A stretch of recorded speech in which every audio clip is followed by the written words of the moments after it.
Buenos días a todos y todas. Muchas gracias por acompañarnos en esta sesión especial de nuestro programa Costa Rica, Perspectivas Económicas y Políticas. Como ustedes saben, acostumbramos, además de nuestras sesiones mensuales de seguimiento de la coyuntura macroeconómica y financiera costarricense, acostumbramos a hacer actividades especiales. Ayer tuvimos una con el presidente del Banco Central que les recomiendo que si no tuvieron la oportunidad de verla, revisen la grabación porque estuvo interesante la conversación en torno no solo a la coyuntura de corto plazo, sino también al tema de la independencia del Banco Central y otros aspectos relacionados con las políticas de resorte de la autoridad monetaria. Hoy tenemos otra actividad muy especial con dos muy buenos amigos. Bueno, les voy a quitar el don, en realidad, estaban muy jóvenes. Gustavo Araya Martínez, politólogo, Mario Quiroz, abogado y especialista en comunicación política, para hablar un poco sobre el contexto de los últimos días políticos en Costa Rica. Ya sabemos, inicio de del último año de la legislatura actual, el discurso del presidente de la República, y recuerden que estamos ya en año electoral. Digamos, formalmente el proceso electoral arranca en octubre, pero ya sabemos que eso es la formalidad eh, legal, digamos. Estamos ya en un proceso electoral y entonces vamos a empezar probablemente a estar conversando más con nuestros amigos sobre estos temas debido a la importancia que tienen en torno a la decisión que va a tomar el país en febrero y abril del año entrante, y pues también lo que puede significar eso para las políticas económicas y la situación social y económica del país. Así que sin más, de verdad, muchas gracias Gustavo, Mario, por estar esta mañana con nosotros. Vamos a tener dos presentaciones, la presentación de Gustavo y luego la presentación de Mario. Luego lo que vamos a hacer es una conversación. Yo hoy tengo algunas preguntas aquí preparadas al respecto, eh, que van a ayudar a orientar un poco la discusión. Las personas que deseen preguntar pueden hacerlo a través del chat o de la facilidad de preguntas y respuestas. Y luego, o también a viva voz levantando la mano y le activaremos el micrófono. Así que sin más, Gustavo, adelante. Muchísimas gracias, José. Un placer estar con vos y con Mario de nuevo para poder conversar sobre temas muy relevantes porque efectivamente, como bien lo decías, se convierte en una formalidad el inicio de la campaña electoral, porque así lo determina la legislación electoral en Costa Rica a partir del próximo 2 de octubre, que se va a hacer el llamado, pero que ya estamos en plena campaña electoral. Yo diría que, de acuerdo con los teóricos de la ciencia política modernos, estaba sacando cuentas de cuándo fue el primer curso que di de comunicación política, el último curso que di de comunicación política en tiempos no electorales, y eso data, nada más para darles un ejemplo, del año 2003. O sea que desde 2004 probablemente para acá, 2005, estamos hablando de que ya no existen momentos no electorales dentro de nuestros países. Para ayudarme un poco con la presentación, como bien decías, voy a proyectar mi pantalla. No sé si la están viendo ahí, si me hacen el favor y me lo indican. Sí, se ve No sé. perfectamente. Sí. Ok, Perfectamente. perfecto. Entonces, voy a basar la presentación, voy a ir muy rápido en tres grandes elementos. Uno que tiene que ver con el marco general costarricense y cómo tenemos una democracia en retroceso. Nada que, y aquí pido un poco la lectura desde el punto de vista objetivo. Vamos a ver datos y vamos a ver hechos constatables. Esto no son perspectivas o interpretaciones, estos son hechos constatables. Costa Rica se encuentra en un proceso de retroceso democrático, eso hay que saberlo, independientemente de quién esté en el poder. Esto no es porque esté Chávez, esto no es porque vayamos a un proceso electoral en el que vamos a encontrar una distancia entre las narrativas y los hechos, sino es porque ya estamos ahí, ya hay pruebas evidentes de que estamos ahí. Una lectura sobre el escenario actual, de nuevo, sobre temas comprobables con datos de dónde está la situación del país y el gobierno, y después llegar a, de nuevo, con datos, con hechos, esto no es interpretación, a un resumen de la situación nacional en términos de los partidos políticos y lo que hablamos los politólogos y politólogas desde hace, no de ahora, desde hace bastante tiempo respecto de la crisis sistémica de partidos políticos. Para hablar de los antecedentes, de nuevo, un poco ver que Costa Rica se encuentra en esta situación de retroceso democrático, nos lo dice el Latinobarómetro, no desde el 2023, nos lo viene a decir desde antes, solo que la caída abrupta respecto de la democracia en Costa Rica se da a partir de más o menos 2022-2023. Ahí hay un parteaguas en donde Costa Rica claramente está dirigida hacia esa situación antidemocrática en alguna parte de su población. Ya el CIEP nos daba visión allá por octubre, noviembre de 2021, cuando nos decía que un 86% de las personas en Costa Rica consideraban que todo se solucionaba extrañamente con la llegada de un hombre fuerte. Y ustedes tienen ahí algunos datos que ejemplifican, de nuevo, datos que ejemplifican cómo en Costa Rica se ha profundizado este escenario de regresión democrática. Hay una polarización que efectivamente beneficia a Chávez. Esto no es que él creó la polarización, él aprovecha la polarización. Y tenemos entonces datos, de nuevo, de una investigación seria como la del Centro de Investigación y Estudios Políticos de la Universidad de Costa Rica, que nos señala que efectivamente las provincias periféricas, especialmente Limón, Punta Arenas y Guanacaste, se encuentran en el área más parecida a lo que se llamaría un culto personalista, con personas de menor escolaridad relativa, y tenemos personas de menor culto hacia la personalidad en la meseta central y en poblaciones con mayor escolaridad. Esto hace que efectivamente lo que estemos enfrentando es una visión continua de manera electoral, ¿verdad? De campañas electorales no finalizadas. Todas son campañas electorales efímeras en el sentido de que son microcampañas, y después podemos hablar de esto en otra presentación, y que son bastante endebles. Hay quienes dicen, es que tiene el dominio de la narrativa. No, no tiene el dominio de la narrativa, lo que tiene son microdominios de ciertas narrativas en algunos momentos en donde le son arrebatadas o no, pero estamos jugándonos en un escenario de microcampañas de manera constante. Y entonces tenemos una situación nacional que ahorita la podemos ver en perspectiva, en donde no estamos discutiendo políticas públicas. Ustedes me preguntan ahora cuál es la discusión grande en el país. No es educación, no es la propuesta del gobierno ni de ningún partido político respecto de educación, no es la propuesta de gobierno ni de ningún partido político respecto de salud, no es la propuesta de gobierno ni de ningún partido político sobre infraestructura, ni sobre ambiente, ni sobre nada. No hay discusión de políticas públicas. En este momento lo que tenemos son discusiones bastante epidérmicas. Basta con que hablemos con cualquiera de las personas cercanas para que nos demos cuenta que no estamos hablando de política pública, no estamos hablando del tipo de Estado que queremos, no estamos hablando de cuáles poblaciones se están viendo favorecidas o no, o perjudicadas o no, sino que estamos teniendo conversaciones bastante efímeras en donde es hablar sobre, por decirlo así, las formas y no sobre el fondo. Hay un inicio de campaña electoral ya desde 2022, es una campaña continuada. Hay una incertidumbre muy alta respecto a las políticas comerciales mundiales y esto altera el panorama político nacional.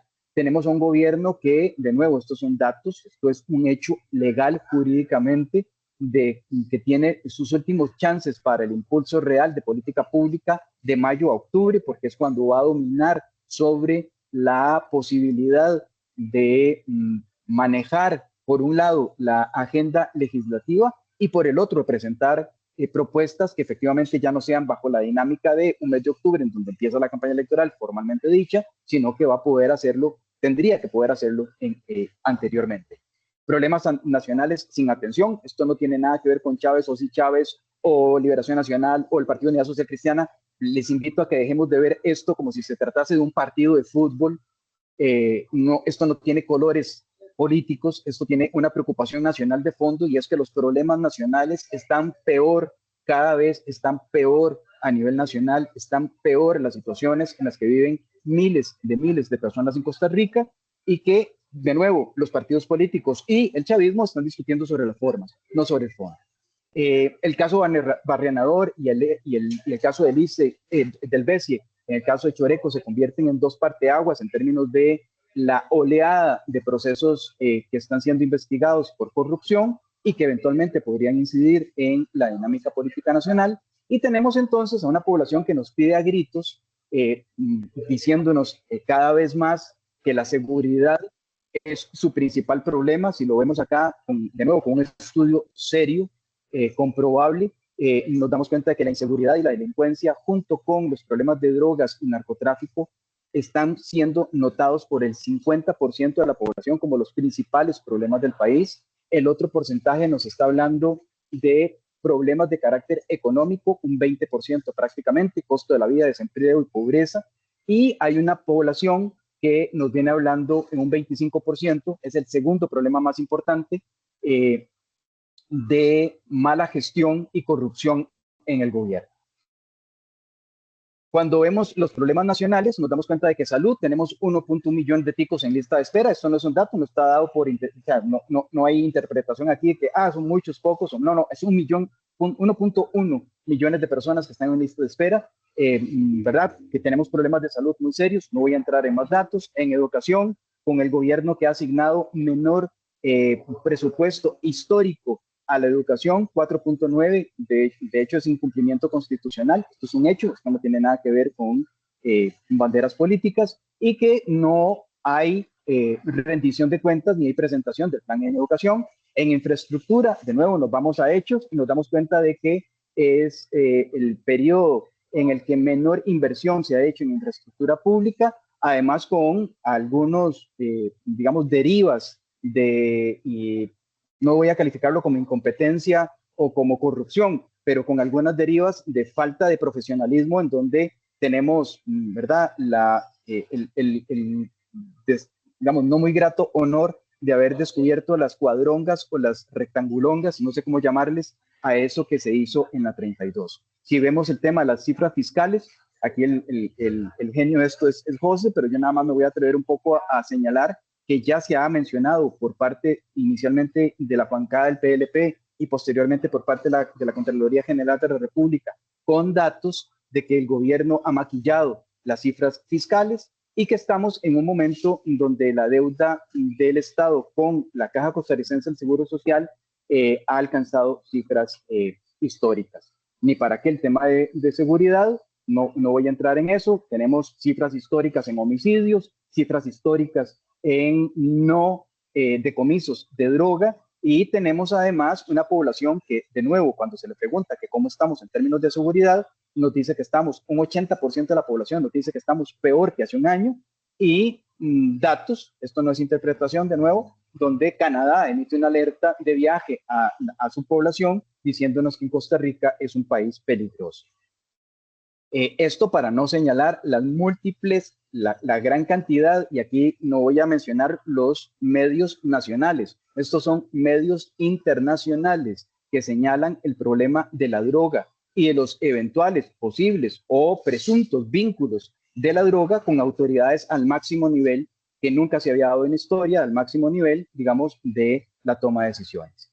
Esto hace que con datos, vean que no he dicho ni siquiera una sola interpretación, esto es todo apegado a datos, en donde tenemos, de acuerdo con un estudio serio, la menor confianza registrada en esta administración como posibilidad de frente a la posibilidad de solucionar los problemas nacionales.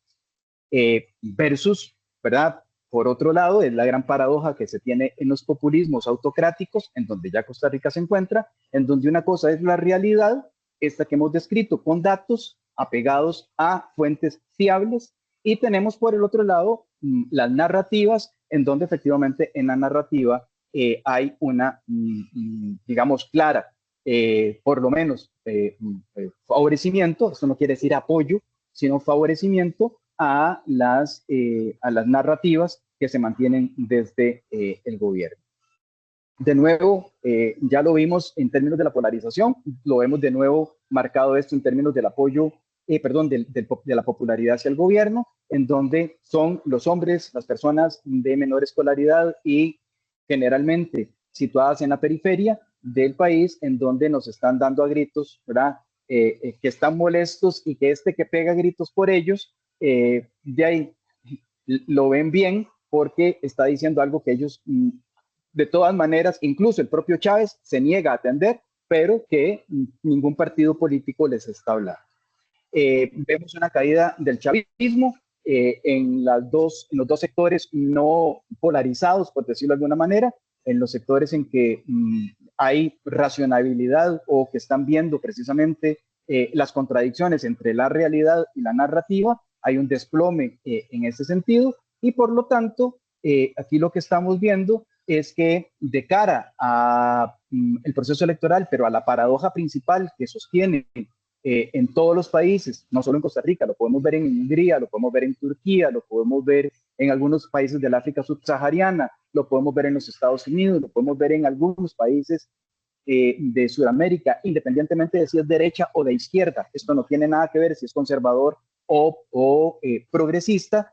Hay una paradoja principal y es que los populismos de carácter antidemocrático no han logrado y no están logrando solucionar los problemas nacionales, no están atendiendo los llamados de la población. No obstante, por sus narrativas resultan ser atractivos.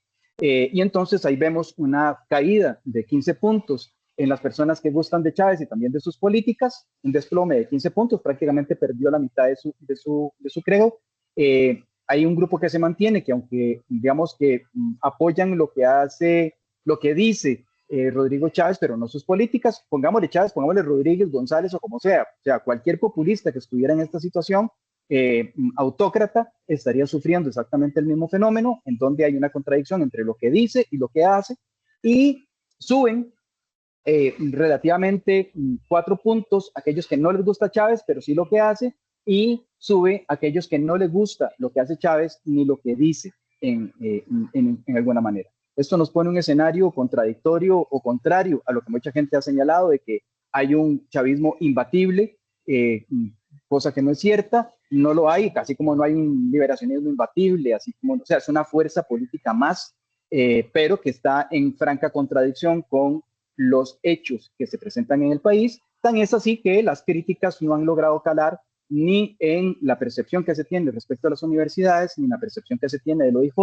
ni la percepción que se tiene respecto del Tribunal Supremo de Elecciones, solamente para mencionar algunos que están con una credibilidad mayor, o por lo menos con un nivel de confianza mejor valorado que el propio gobierno. Temas interesantes desde el punto de vista de los acontecimientos es que uno puede empezar a interpretar, aquí vean que lo pongo entre signos de pregunta, ¿fue un error estratégico la marcha? Es por ahí la ruta que las personas costarricenses están viendo de que tiene que ser un enfrentamiento contra los poderes del Estado o tiene que ser una solución de los problemas nacionales. Lo mismo en el 5 de mayo pasado.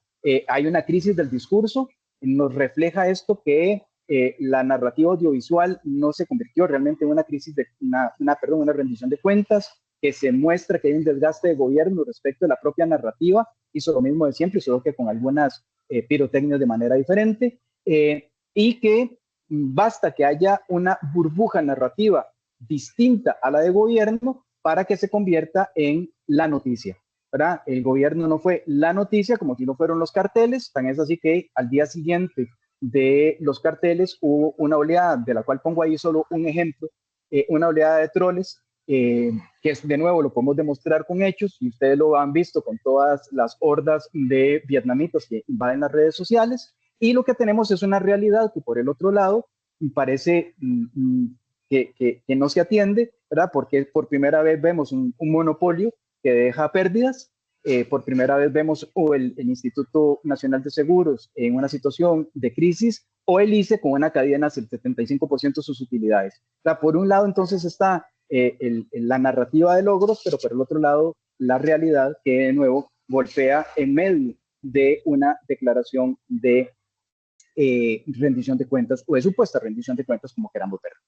El proceso electoral nos demuestra que, de nuevo, estamos ante una población que nos está señalando un 71% que se mantiene indecisa, ¿verdad? Que aquí no hay poderío, como algunos dicen, es que van a votar masivamente por tal o van a votar masivamente por cual. No, eso es falso. Hay un 71% de la población que hoy dice no comulgar con ninguna de las propuestas que eventualmente vayan a estar dentro del panorama electoral. Las candidaturas están todas dentro del margen de error, las diferencias que puedan existir entre ellas, y si proyectamos estos números a una inferencia de votación nacional, tenemos aproximadamente de 3.5 millones de personas que dicen o que podrían eventualmente votar en el proceso electoral, 2.5 millones de personas, vean qué grave, que nos dicen están indecisas, con una de nuevo, con una reivindicación de la paradoja que vengo señalando. Por un lado están las narrativas y por otro lado está la solución de los problemas. Por un lado están los hechos que nos comprueban que el país está peor hoy en comparación con cualquiera de los años anteriores. Esto no tiene que ver con liberación, con la unidad, no estamos peor que hace muchos años, peor que hace 2, peor que hace 1, peor que hace 3, peor que hace 5. Y la gente nos está diciendo mayoritariamente que sí cree que su voto tenga incidencia en la solución de los problemas del país. O sea, que la población, a pesar de que nos digan que el voto es altamente emotivo, altamente emocional, también hay un fuerte resguardo del voto en que me vaya a solucionar los problemas nacionales hoy peor que como estaban hace un tiempo. De todas maneras, aquí lo que nos encontramos entonces es una campaña electoral planteada en esa dimensión. Vamos a tener una campaña que yo me atrevo a decir, con base en todos los datos que les he mencionado, va a estar entre la forma y los datos. Vamos a poder ver una campaña que se va a volver más narrativa porque ha visto que resulta eficiente o eficaz, como quieran verlo, o efectiva, mientras hay otra campaña que debería ser la campaña electoral que nos hable de cómo mejorar la educación hoy peor y en crisis que hace años, la salud hoy peor que hace años, la infraestructura hoy peor que hace años, el ambiente peor que hace años, la corrupción peor que hace años o el narcotráfico y la seguridad peor que hace años. Mientras tanto, aunque ya hay una definición en el Partido de Liberación Nacional, vemos que tampoco esto ha significado un movimiento, digamos, de manera especial en términos de la posibilidad de acarrear más votos, por lo menos de momento, lo mismo que en el Partido de Unidad Social Cristiana, aunque hay que tener consideraciones de carácter histórico. El Partido de Liberación Nacional, bueno, malo, bonito, feo, esto no tiene nada que ver con una valoración subjetiva, tiene 150,000 votos aproximadamente que están parqueados ahí. Ya eso le da una libertad de piso de manera diferenciada y hay que tomarla en consideración.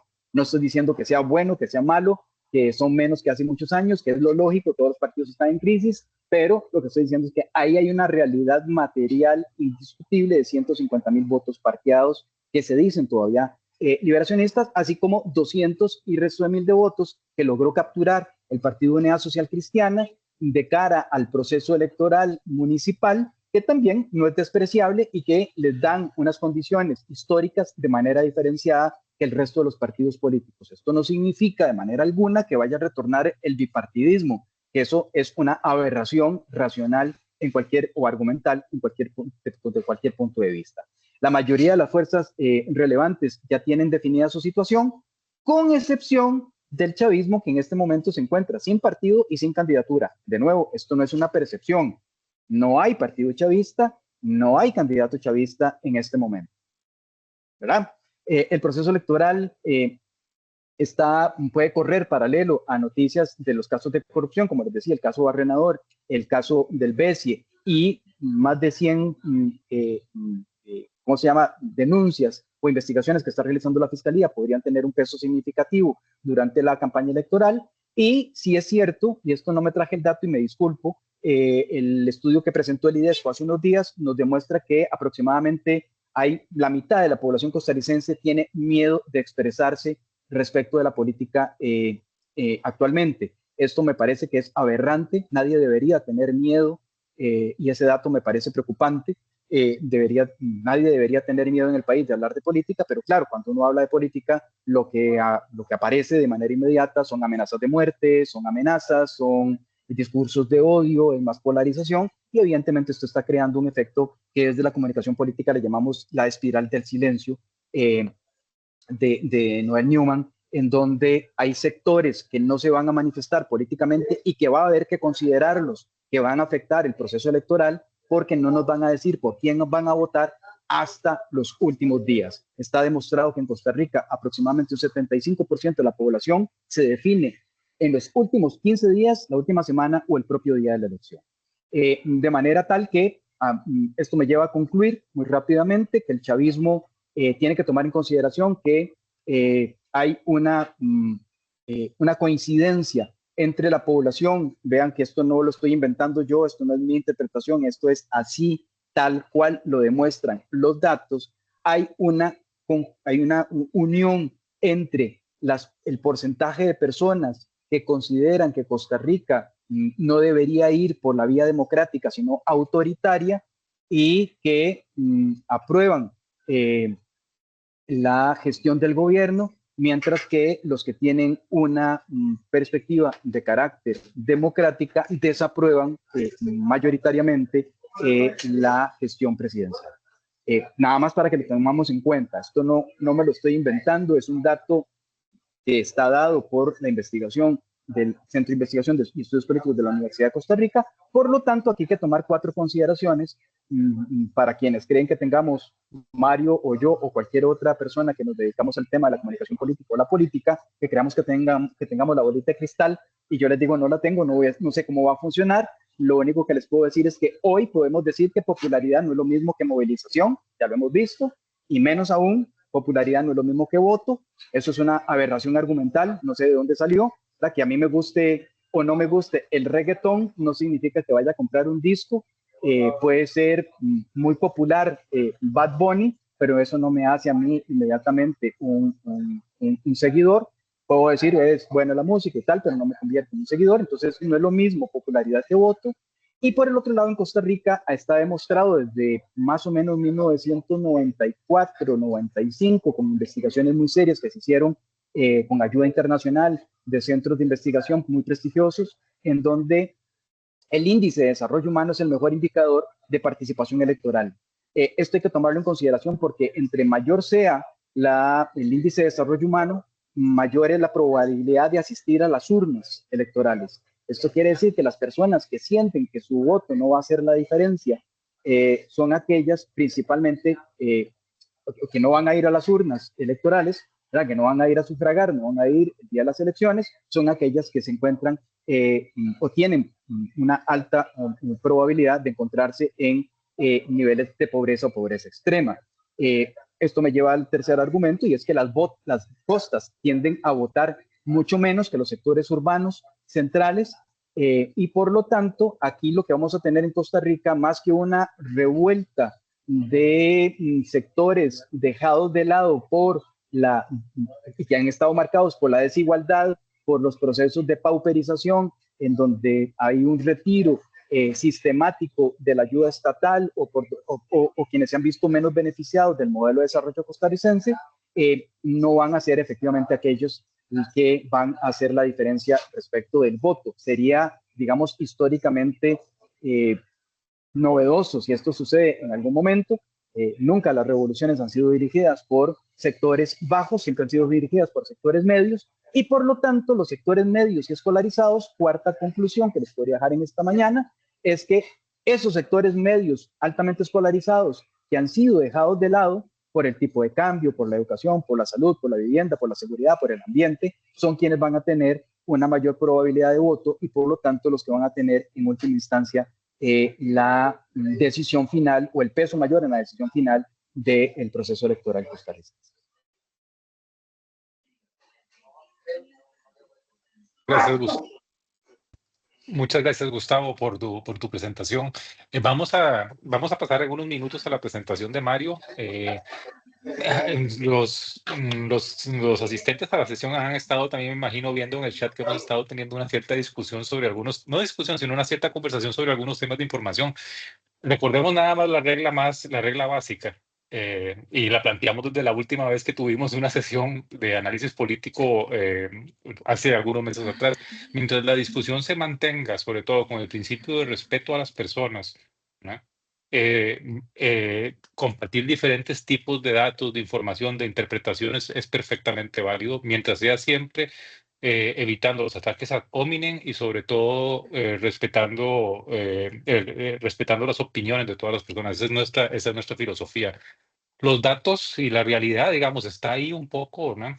La forma en cómo se interprete obviamente puede variar, ¿no? Y hay diferentes eventos pueden tener diferentes interpretaciones, y la realidad tiene diferentes interpretaciones, pero la clave, digamos, de una democracia, de la convivencia democrática, es escucharnos todos con respeto. Y cuando tenemos que construir políticas públicas, la clave debería ser construirlas de manera conjunta, pensando, digamos, en objetivos de largo plazo, y eso es un poco la idea de esta discusión. Ojalá que podamos seguir teniendo, digamos, la conversación, ya sea en el chat o al final, de una manera respetuosa, y entonces nada más les insto a que lo sigamos haciendo de esa manera. Ahora le paso la palabra a Mario para que nos haga su presentación y ya luego empezamos con la discusión, con la conversación entre todos, que creo que es la parte más interesante. Muy buenos días, José. Buenos días, Gustavo. Y muy buenos días a todos. Muchas gracias hoy. Sí, yo creo que eso que decía José, hay dos frases que a mí me gustan mucho. En Dios confiamos, todos los demás traigan datos y todos tenemos derecho a nuestras propias interpretaciones pero no a nuestros propios hechos. Vamos a ver, los datos están ahí. Aquí probablemente Gustavo y yo vamos a diferir en algunas interpretaciones, pero los datos están ahí. En el marco, yo creo que lo que sí eh, eh, todos estamos de acuerdo es que estamos ante un cambio de ciclo. No es único de Costa Rica, globalmente estamos en un cambio de ciclo, es un cambio de ciclo político, cultural, generacional, y no se trata simplemente de que estamos entrando en un nuevo proceso electoral. Lo que estamos reconfigurando y desde hace varios años, pero con mucha mayor intensidad y volumen ahora, es la forma en que la ciudadanía está entendiendo el poder, se está vinculando con el sistema y hasta está decidiendo su representación. Y aquí yo haría una primera acotación. No podemos explicar, esto José Luis Gustavo y yo lo hemos conversado mucho, ya no podemos explicar la política costarricense desde las mismas claves del pasado. En la realidad actual hay que entender que no son los partidos, incluso la institucionalidad clásica. Lo que estamos viendo, en mi criterio, es una transición del régimen simbólico, donde las reglas del juego anteriores, ideologías, estructuras partidarias, incluso trayectorias políticas, eran el centro, a otra, en que están emergiendo claves como la emoción, la desafección acumulada y, ojo, una ciudadanía que es más impaciente, más exigente y más desconfiada. Eh, y desde ahí creo que hay que empezar a leerlo desde la gente, ¿verdad? Y si lo vamos a leer desde la gente, creo que el primer dato es de entender una reconfiguración generacional. Y esto implica que hay una mayoría nueva con un lenguaje nuevo. El dato estructural, que creo que es importante, es que en las elecciones del 2026 casi el 60% del electorado va a tener menos de 45 años. Esto no es un dato que difiera mucho cuando uno revisa la configuración de los padrones electorales. A veces sube al 50, otras veces baja un poquito. Lo que sí es novedoso es que ese bloque menor de 45 años son millennials y generación Z. Y eso importa no por la edad, sino por lo que representa. Son generaciones que no vivieron la transición democrática ni la consolidación del sistema, y digamos, el discurso de cuidar la democracia no es el que les pega. El que les pega es que la democracia funcione. Son generaciones impacientes por definición. eh, eh, Aquí no sé cuántos tendrán años, pero no son generaciones que tuvieron que ir a un banco nunca a hacer una fila para cambiar un cheque. No tuvieron que ir a que le devolvieran a uno el cheque porque la firma estaba mala, ¿verdad? Son personas que es un simpe y ya quedó en un momento. Entonces, sí, tienen una impaciencia, tienen desconfianza en lo institucional y son muy sensibles a la autenticidad y a las experiencias concretas. Y en ese contexto el voto ya no se activa por ideologías, ni por lealtades partidarias, se activa de nuevo por emociones, por frustración, por expectativas no cumplidas. Y eso implica que las reglas del juego estén cambiando. Hay una parte de la política que sigue hablando en otros códigos, eh, a esa no la escuchan, y otra que, bueno, con unos códigos distintos se está aprovechando, y de nuevo, no es solo en Costa Rica, esto es global, de la coyuntura. ¿Qué implica esto para los partidos? Bueno, frente a esta reconfiguración, hay tres caminos: adaptarse, resistirse o desaparecer. Eso no es ninguna genialidad lo que estoy diciendo. Adaptarse significaría entender que ya no basta, no está bastando con propuestas técnicas hay que saber conectar con la gente y ese nuevo padrón, hablarle igual hoy a un votante de 1986 que a uno del 26, no solo del 2026, perdón, no solo es un error estratégico, sino que es un error cultural. Y gobernar tampoco puede seguir siendo gestionar la burocracia. Hoy gobernar tiene que ser gestionar expectativas, ¿verdad? Las nuevas generaciones, casi 60% del padrón, no va a esperar en el tiempo político de antes. Quieren tiempos más cortos, lenguaje más claro. Y si las decisiones no se sienten relevantes, si no viven, entonces no hay legitimidad, aunque puedan ser técnicamente correctas. Y cuando esa desconexión se vuelve sistemática, lo que empieza a desgastarse no es solo un gobierno, ahí sí, es la democracia misma, al menos en la versión que conocemos. Eh, si uno se va a dónde venimos, y podemos discutir, sí, podemos discutir si los resultados han sido mejores o peores en el gobierno, esto es nada más un ejercicio de dónde venimos, vemos que en 30 años, al 21, antes de la elección del presidente Chávez, gastamos más y nos cobraban más, por decirlo en sencillo, ¿verdad? Eh, y los resultados, cuando nos vamos a los resultados, en todo se desmejoró. Entonces esto lo digo no porque se estén haciendo mejor las cosas o peor las cosas. Ahí hay algunas cosas, como en todo gobierno, que se están haciendo mejor, en otras igual, en otras peor. Pero cuando uno ve un arco histórico de 30 años, lo cierto es que eh, había una insatisfacción con el sistema. Y el dato y el gráfico que más me gusta a mí para ejemplificar es este. En 30 años el desempleo juvenil ha sido 2.6 veces más alto que el desempleo total. ¿Por qué tiene esto importancia? Volviéndome al entendimiento del- de la coyuntura, eh, eh, digamos, política. Bueno, el desempleo joven es gente de 15 a 24 años. Esa es la gente que cada 4 años, durante 30 años, le hemos ido metiendo al padrón. Entonces, sí, lo que se ha instalado es un sentimiento de frustración, ¿verdad? Se dice con frecuencia que la gente se alejó de la política, que hay desinterés, indiferencia, incluso apatía. Eh, pero yo lo veo de otro lado. La gente creo que no se alejó de la política. Lo que pasó es que la política se alejó de la gente, se alejó de sus formas, de sus tiempos, de su lenguaje. La política se volvió autorreferencial, encerrada en sí misma, más preocupada por defender estructuras que por resolver problemas. Y en ese vacío crece una emoción dominante que se llama frustración.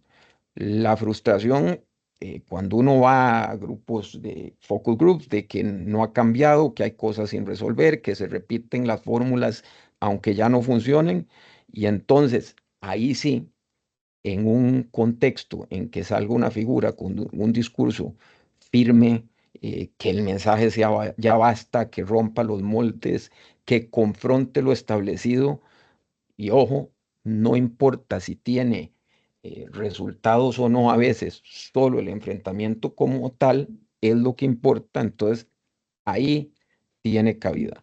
Por eso el respaldo a quienes confrontan el sistema, lo primero que hay que decir es que no nace eh, de la nada, nace de un vacío que otros dejaron. Y del otro lado, bueno, podemos hablar de los partidos. Si la ciudadanía ya no encuentra canales para sentirse representada, lo que tenemos no es solo crisis de partidos, es una crisis de mediación y representación. Aquí, como podemos ver, el bipartidismo se vino abajo, pero el bipartidismo no fue reemplazado. No hay partidos nuevos como estructuras consolidadas, y hoy 85% de las personas dicen no tener partido, ¿no? Cuando nos vamos del lado de las instituciones, eh, Gustavo lo presentó y aquí hay 3 investigaciones distintas, una propia, la que publicó IDESPO y la del CIEP. Lo primero que hay que decir es que las instituciones más valoradas son las más técnicas, las más alejadas del conflicto político, pero las más visibles como la asamblea y los partidos son también las más desprestigiadas. Y aquí está la conclusión que yo saco de que está el efecto peligroso de que cuando los mecanismos intermedios van perdiendo legitimidad a la gente en esa valoración, lo que da espacio es, sí, a relaciones directas, eh, sin esa intermediación, sin filtros, a veces sin contrapesos entre un liderazgo y el público. Y eso es una alerta, sí, debe ser una alerta, porque donde no hay representación funcional, lo que se impone es la confrontación. La política tradicional se construyó sobre intermediarios, partidos, sindicatos, medios, hasta figuras notables, y hoy casi todos esos mediadores han perdido influencia o legitimidad. Y cuando se pierde esa intermediación, de nuevo, lo que queda es esa relación directa. Eh, entonces, antes de entrar a hablar de democracia, lo que sí creo es que hay una democracia hoy más emocional, más inmediata y menos institucionalizada. Eh, del lado de lo que podemos decir, el sistema político institucional tradicional, sí hay algo que creo que ha faltado, es autocrítica, porque esa frustración de la gente se ha confundido, y esto sí es lo digo, esto es una opinión muy personal, basada no en investigación cuantitativa, cualitativa, en focus groups, lo tengo que aclarar, pero se ha confundido esa frustración con ignorancia o con desinterés. Eh, y, y no creo que sea ahí de donde nace el respaldo que vamos a ver, sino de un vacío institucional. La gente eh, no necesariamente quiere menos democracia, quiere una mejor democracia, una democracia que funcione, que se sienta, que resuelva. eh, y entonces, claro, podemos ponernos en una discusión sobre la democracia en el sentido técnico que probablemente aquí muchísimos entendamos, pero para la mayoría de la gente, una democracia son resultados, tienen que ser resultados. Y en esa lógica, lo que está erosionado no necesariamente son los principios democráticos.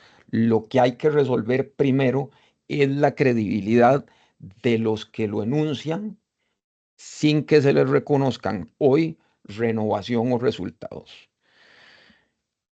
En este contexto, entonces, es donde podemos empezar a ver una figura como la del presidente Chávez. Y si sacamos, esto es el resultado de la encuesta de investigación que nosotros hicimos, las opiniones como persona salió un 62%, en su evaluación del trabajo en ese momento como 67%, y si medíamos intensidades le daba como un 6,62. Cuando nos vamos a los resultados del CIEP como tendencia, vemos que tiene bastante estabilizado dentro de los márgenes de error desde noviembre del 23 ese apoyo, y si vemos la del IDESPO, igual desde noviembre del 2023 tiene estabilizados esos márgenes de apoyo. Más allá del resultado, hay una realidad, buena, mala, a algunos les gustará, a otros no, pero que en medio de este escenario político que tenemos, eh, hay un nuevo centro de gravedad política que ha chupado la dinámica en estos 3 años, eh, como es el presidente. Tiene una imagen mayoritariamente positiva, su gestión es relativamente bien evaluada, hasta hay que decir eh, que buena para un presidente que tiene 3 años, y dos, yo ahí le agregaría, eh, que tiene también un respaldo transversal. Aquí está también el perfil de apoyo en las tres encuestas, ¿verdad? Eh, Coincido con Gustavo que los que más lo apoyan son los hombres y, digamos, de menor grado académico. Pero si uno se pone a ver dentro de los márgenes de error en las tres encuestas, el respaldo es bastante transversal. La excepción está en la población en las tres, con educación universitaria, ¿verdad? Donde el apoyo baja. Eh, y aquí eh, ve, creo que lo sorprendente es que en un escenario actual, a 3 años, con un estilo criticado, eh, con los adjetivos que se le quiera poner, en un contexto también de desgaste, fragmentación y cuestionamiento a la política en general, haya un presidente que a pesar de todo, a pesar de que le puedan decir vulgar, pachuco, etcétera, etcétera, mantiene un apoyo transversal y estable. Eh, claro, por lo que se puede ver, no es un apoyo de nicho, no es una base dura ideologizada, parece ser un alineamiento, ¿verdad? ¿Qué significa? Bueno, eh, el presidente, y aquí tiene una de sus ventajas y creo que de adaptación y que por eso ha logrado resistir mucho de este contexto. Él tiene capacidad de resonancia en sectores muy distintos, ¿verdad? No por resultados, no porque lo sigan por un eh, eh, programa técnico, porque podríamos criticarle mucho, pero porque tiene conexión emocional. Si volvemos a este gráfico, eh, vuelvo a eso, lo que revela es que el respaldo al presidente no es uniforme, pero sí es estructural. eh, Tiene una coalición donde no todos apoyan lo mismo, pero sí coinciden en, digamos, algún grado de favorecimiento por su estilo, por sus resultados o por ambas cosas. Eh, y eso importa porque muchas veces se cree que el apoyo político fuerte eh, es homogéneo y en el caso del presidente no lo es tanto. Esto puede jugar a favor como puede jugar en contra, ¿verdad? Pero tiene una diversidad de motivos en los que el apoyo eh, se sostiene, ¿verdad? También muestra que la oposición firme también es estable y nos obliga a repensar un poco la mirada binaria que hemos tenido en la política de si es con él o contra él, porque hay matices, hay capas, hay intensidades, hay identificaciones cruzadas que permiten sostener tanto los bloques de apoyo al presidente como los bloques de rechazo al presidente. Eh, y aquí podemos empezar entonces a tratar de, digamos, pelar algunas de esas capas. Y yo empezaría por un debate que se ha tenido en Costa Rica entre el fondo y la forma. Hay eh, dos investigaciones en la que realizamos nosotros y la del IDESPO, que se han, digamos, hecho preguntas directamente sobre el apoyo a las críticas que hace el presidente a distintas instituciones, ¿verdad? Y yo creo que aquí, cuando uno ve este dato, le tiene que explicarle mucho el apoyo y la calidad del apoyo o el por qué, ¿verdad? El respaldo que tiene el presidente hoy no nace del vacío, se construye a partir de un fenómeno clave en que entre, digamos, entre un 55 hasta un 70, pero digamos que en promedio podrá andar entre un 60 más o menos de las personas respalda sus cuestionamientos a la Fiscalía, al Poder Judicial, a la Contraloría, a la Caja, a los medios de comunicación y obviamente a la Asamblea Legislativa, que eso no sería nuevo porque, por el descrédito de la Asamblea. Eh, y, y la crítica aquí entonces al presidente no se la están percibiendo como un ataque a este grupo, obviamente la está percibiendo como necesaria. Y en ese contexto, el estilo directo, confrontativo, sin filtros, no le está generando al presidente un rechazo mayoritario, le está generando identificación. Y simple y sencillamente porque, no porque lo diga él, sino porque mucha gente se siente identificada eh, con lo que él dice, o es lo que ellos quisieran decir. Eh, Muchísimo se ha dicho también de ese fondo sobre la democracia.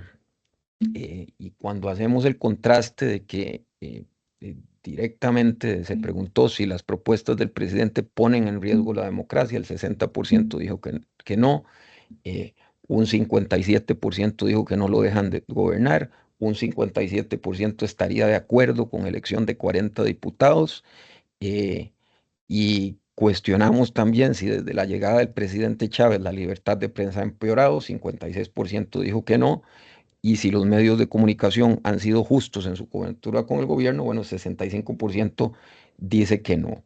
Entonces, eh, eh, la conclusión a la que hay que llegar es que sea por narrativa, sea por lo que sea, sí hay una identificación, un alineamiento con el estilo que no tiene que ver tanto o no tiene que ver todo con el presidente Chávez.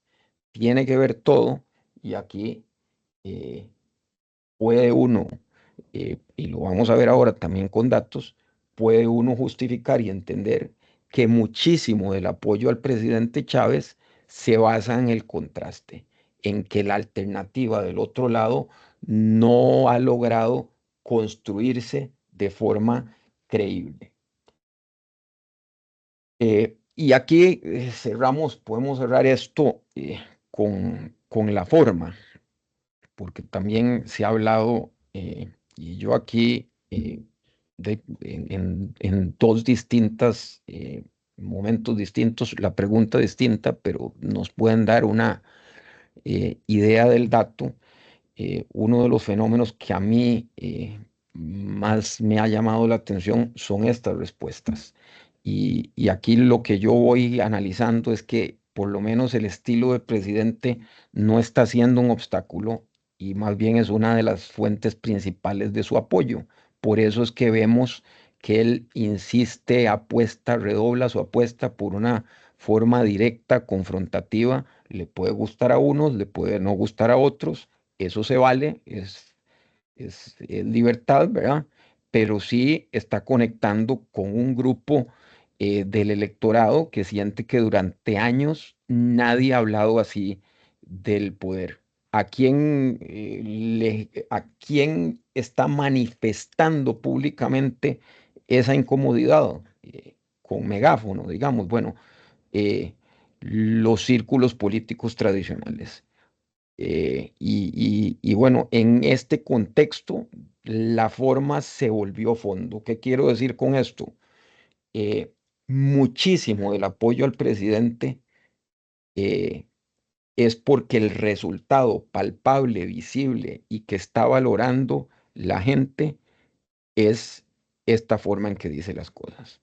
Eh, Porque el resultado es que se está sintiendo representada en su frustración. Y así el estilo se les convirtió en un canal a muchísima gente que está de acuerdo, en un canal de desahogo.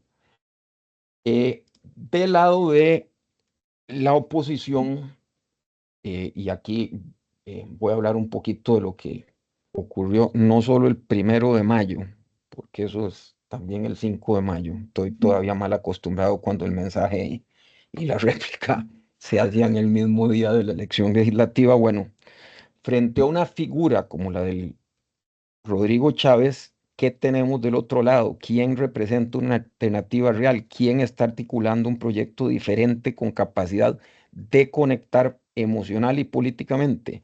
Bueno, la respuesta según los datos puede ser incómoda, pero es que nadie. El 75% de las personas no logra identificar a un líder de oposición y entre quienes sí lo hacen, la figura más visible, Rodrigo Arias, si vemos los datos, no representa un centro de equilibrio, es un reflejo invertido del presidente. Lo que genera el presidente Chávez en positivo, don Rodrigo lo genera en negativo. Mientras donde uno concentra apoyo, el otro genera rechazo. Entonces, una figura como don Rodrigo no amplía el centro y de ahí viene, por lo menos en lo personal, mi crítica a su elección. Creo que hubieran hecho mejor en elegir a otra figura de Liberación Nacional. No amplía el centro, no les articula nuevas mayorías. Está reforzando una polarización que ya es existente, ¿verdad? Eh, y para mí hay algo todavía más crítico, que es que en ese mismo bloque de gente que ya está consolidado, dos de cada tres personas no crean que la oposición esté actuando con responsabilidad. Eh, Porque entonces lo que estamos teniendo enfrentados son dos temporalidades políticas, una tradicional y otra, digamos que podríamos calificar como emergente, eh, y en la que hay un choque de tiempos. Y la oposición ahí no está solo sin cara, sino que se está quedando sin vínculo. Eh, Tiene un vínculo roto emocional con una mayoría ciudadana. No es un fenómeno reciente, no empezó en este gobierno. La unidad no ha vuelto a ser competitiva desde el 2002, el PLN no gana desde el 2010, ni el PAC colapsó en el 2022 por lo que ocurrió en estos 3 años. Es una crisis coyuntural, estructural, que arrastra ya muchísimos años.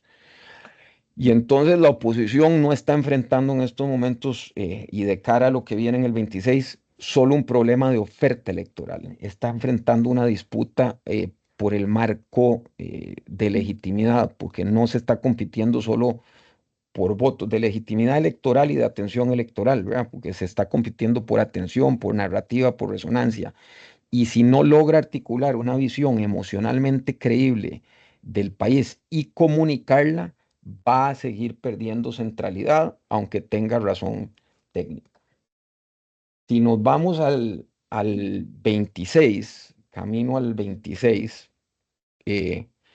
lo primero que hay que decir es que, y esto debería llamarnos la atención y preocuparnos a todos, la intención de participación ya está planteando una alerta temprana.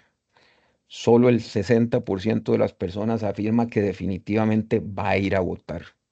Eh, Iguala de 3 años después, y donde con el ambiente uno diría que debería estar más caliente eh, el nivel final de participación de la elección pasada. Y si eso no cambia, vamos a volver a tener una elección decidida eh, por una mayoría movilizada, pero cada vez menos representativa, ¿verdad? Eh, la participación hay que recordarnos que no es neutra, ¿verdad? Es estratégica y lo va a ser más que nunca, porque si no se logran activar bases históricas y movilización, esto va a tener un efecto. Según los datos, y no lo tengo, pero según los datos, precisamente quienes apoyan al presidente Chávez eh, son entre los votantes seguros quienes más respaldo alcanza, 75%. En cambio, entre los abstencionistas, probables o seguros, es donde su apoyo cae más, ¿verdad? Eh, entonces, seguir insistiendo con las mismas figuras, con las mismas estructuras, con las mismas promesas, y esperar que así el electorado vuelva en este contexto de polarización y contraste, creo que estamos muy lejos de que eso ocurra. Eh, la gran pregunta, que también me hacen mucho, es si es heredable el capital político del presidente Chávez. Coincido con Gustavo en que definitivamente no hay que confundir apoyo presidencial con intención de voto. Eso está totalmente claro y eso hay que decirlo, y sobre todo para los números. Es una de las grandes preguntas si el respaldo del presidente puede transferirse a una candidatura que él apoye. eh, y la respuesta, por lo menos con los datos, dicen que sí. Solo con la mención del candidato o candidata del presidente sin nombre y sin un partido, un 32% de los votantes seguros dicen que votarían por esa opción. Eso coloca eh, la campaña sin rostro, sin maquinaria, de arranque con una buena base, ¿verdad? Eh, eh, Eso también nos indica que el liderazgo del presidente Chávez a hoy electoralmente tiene peso. Eh, ¿Cuánto? Bueno, no estoy diciendo con esto obviamente que vaya a ser un 32%. Eso podría bajar, podría subir, dependiendo de cómo sea la oferta electoral, cómo sea el desempeño, porque tiene el candidato o candidata del presidente el enorme reto de que el presidente no es quien va a estar en la papeleta, pero que hay apoyo político que es heredable en este contexto. Por lo menos los datos dicen que sí. ¿Cuánto? Eso habrá que verlo con la dinámica de la campaña. Y bueno, la otra gran pregunta que siempre hay es, ¿y los diputados? Eh, eh, y aquí, debido a esa pregunta viene debido a la gran interrogante de si el presidente Chávez va a renunciar o no. Eh, Conforme a los datos, podríamos decir que el escenario más disruptivo y que creo que sería una redefinición y tendría impacto en el mapa electoral, eh, sería la decisión del presidente. 41% de los votantes seguros dicen que votarían por él como diputado y por su candidato o candidata, y otro 10% solo por él, aunque no por su candidato o candidata. Eso lleva a un potencial de hasta un 51% en la elección legislativa. Eh, no estaríamos en este caso con una dinámica de una candidatura más. Esto se definiría todavía con mayor gravedad como una especie de plebiscito nacional sobre el liderazgo del presidente, y la elección aún más dejaría de ser entre partidos y propuestas y pasaría a ser un referéndum emocional y simbólico. La pregunta sería, ¿se continúa con este estilo de gobierno o no? Que creo que ya es algo que está perfilado, porque si el presidente Chávez ya entra, eh, van a replicar lo que hicieron en estilo de campaña con doña Pilar y con él, y el presidente no sería solo un candidato, va a ser el tema de la elección en ese caso. Eh, para cerrar, yo creo que eh, estamos, como dije, frente a un cambio de régimen simbólico. Eh, la gente cambió, la política en gran parte todavía no. Sigue leyendo el presente con mapas del pasado. eh, y aunque el país está entendiendo la política de una manera distinta, creo que la política es la que aún no está entendiendo a ese nuevo país. Eh, y, y vamos a ver si de conformidad a lo que vemos, vamos viendo, eh, hay una recomposición y un realineamiento, especialmente de los partidos de oposición, para construir una alternativa creíble por un lado, y la definición de quién será el candidato o candidata del presidente, que será la otra gran clave para entender qué pueda pasar. Muchas gracias, Mario. Muchas gracias, Gustavo. Vamos ahora a dar inicio un poco a la conversación con con nuestra audiencia y también entre nosotros para conversar un poco. Ya tenemos una pregunta del señor Castro que ya empezó a responder Mario, entonces ahí quizás voy a pasarle la palabra primero a Gustavo para que comente al respecto. Don Rafael Castro lo que nos plantea un poco es, digamos, si cuando haya candidato oficialista, digamos en alguna medida, o chavista, se puede revertir esa tendencia del presidente, y por supuesto cómo en alguna medida eso se traslada, también plantea el señor Castro, cómo se traslada ese apoyo o ese gusto un poco por la forma del presidente Chávez, cómo se puede trasladar o convertir en apoyo electoral o también en, eh, en un atractivo del candidato oficialista. Es una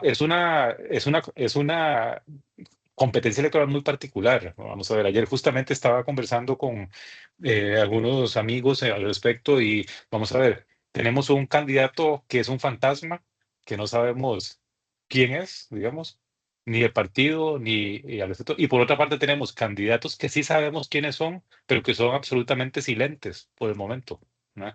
Entonces, es un tema muy interesante. No sé, Gustavo, si quieres comentar sobre esto y luego Tercia, bueno, aporta también Mario nuevamente, sí.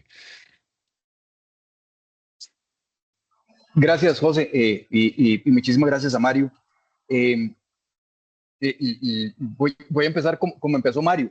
Eh, es grato saber que conversamos y que además de que conversamos, somos buenos amigos, coincidimos y tenemos una visión complementaria. Absolutamente de acuerdo con todas las frases que ha dicho Mario, en las que han estado presentes en las dos, y la voy a poner como antecedente para la respuesta, en las que están basadas las dos presentaciones. Apoyo no es popularidad y o popularidad no es apoyo. Eso hay que sacárselo del cassette de una vez, ¿verdad? Algo puede ser muy popular, muy conocido, pero no necesariamente apoyo. El apoyo deviene de una gran cantidad de elementos que en Costa Rica juegan. Hay gente que dice que es que las encuestas inciden en el voto. La respuesta es sí, lo que pasa es que no sabemos cuánto. Que los medios de comunicación inciden en el voto, sí, lo que pasa es que no sabemos cuánto. Que la realidad incide en el voto, sí, pero no sabemos cuánto. Que la emocionalidad juega en la elección, sí, no sabemos cuánto. Así para dar algunos ejemplos, ¿verdad? De cuál, porque finalmente las empresas, las personas, Mario por dicha tiene la posibilidad para él de hacer sus propios estudios y de tener entonces una perspectiva en donde él, evidentemente aquí no hay, esto no quiere decir que estoy cayendo en la trampa de una falacia ad hominem de decir que porque lo hace Mario está bien hecha la encuesta. Esto no tiene nada que ver con Mario. Es que Mario tiene la posibilidad de probar sus propias hipótesis. Su estudio está sesgado según su propia valoración de los hechos. Y esto, vamos, esto no nos va a enemistar ni a Mario ni a mí. Lo que pasa es que, ¿verdad? Esto hay que tomarlo en consideración. Para aquellos que dicen, es que hay una encuesta que dice que entonces, no. Aquí dato mata relato, ¿verdad? Aquí la encuesta está hecha con ciertos fines, con ciertos... Mario ha sabido acertar, y eso se lo reconozco completamente, en que hace las preguntas que otras encuestas no hacen y que entonces le permite tener una perspectiva completamente diferente. Y les agradezco a Mario porque siempre nos ilumina desde esa perspectiva. Que nos Lo otro comparte que las quisiera, encuestas, que es que claro, nos comparte las claro, encuestas y toda la metodología, claro, que ese es el elemento clave, claro, si no, no estaríamos en esta que, sesión tampoco. que a nosotros nos da gratis lo que a otros les cobra. Eso está buenísimo. Pero aquí lo otro que quisiera coincidir o resaltar la coincidencia con Mario es que la elección nacional se va a decidir en una buena parte entre fondo y forma. Así lo señaló Mario, así lo señalé yo, ¿verdad? Estamos completamente de acuerdo. ¿En qué va a privilegiar? La forma en que se reclama a la democracia no haber dado solución a los problemas o la solución a los problemas que estructuralmente no se les está dando solución desde el punto de vista institucional. Vamos a tener que decidir aquí en las personas costarricenses qué nos motiva más. Si creemos que a la democracia se le puede dar un chance en el sentido de que, bueno, votamos por algo que democráticamente nos puede dirigir hacia dar soluciones institucionales, o si lo hacemos por la vía del reclamo, de que el reclamo sea el mayor valor en donde podamos depositar nuestra confianza para el voto. Entonces creo que eso es interesantísimo como fenómeno para seguirlo estudiando. Coincidimos Mario y yo y se lo rescato absolutamente. Coincidimos en que hay un sistema de partidos políticos en crisis. Bueno, no porque lo digamos Mario y yo, lo dicen todos los Es teóricos y evidente. teóricas, ¿verdad? Desde Levinsky-Ziblatt, desde Anne Applebaum, desde cualquiera de las teóricas y teóricos que existen actualmente, está demostrado que la democracia está en franco retroceso y que se debe fundamentalmente, no únicamente, a una pérdida de valoración, a una pérdida de sentido de los propios partidos políticos, ¿verdad? Esto me parece que es valiosísimo. O sea, le estamos pidiendo peras al olmo, le estamos diciendo a los políticos, a los partidos políticos, deme liderazgos que sean válidos. ¿Cuál partido político ha formado liderazgos? ¿Cuál? Uno, ninguno. Les estamos pidiendo una propuesta programática. Dígame cuál es la hoja de ruta para el país. Todavía estamos esperando que algún partido político, porque ninguno la tiene, que nos demostremos que cuál partido político tiene raigambre social, estructural con sectores empresariales, sindicales, de movimientos solidaristas, de movimientos cooperativos y tal, nos vamos a quedar ahí esperando. Entonces, con estos tres elementos, a lo que Mario llegaba hasta el 2021, con el tema de la inversión en Costa Rica, yo lo llevaría, voy a hacer el ejercicio ahí con Mario, para llevarlo hasta 2025, para que nos demos cuenta de cómo ha sido una continuidad de desatención estructural a los problemas nacionales, independientemente de quién haya estado en el poder. Entonces tenemos datos fidedignos que nos dice que hemos caído en la inversión en infraestructura pública, hemos caído en la inversión en educación continuamente. Esto no es de este gobierno o del pasado, no, no. Todos han venido demostrando una... Entonces coincido con Mario en esto. Entonces quiero resaltar esos 4 puntos, José, para un poco lo que decías respecto de la pregunta.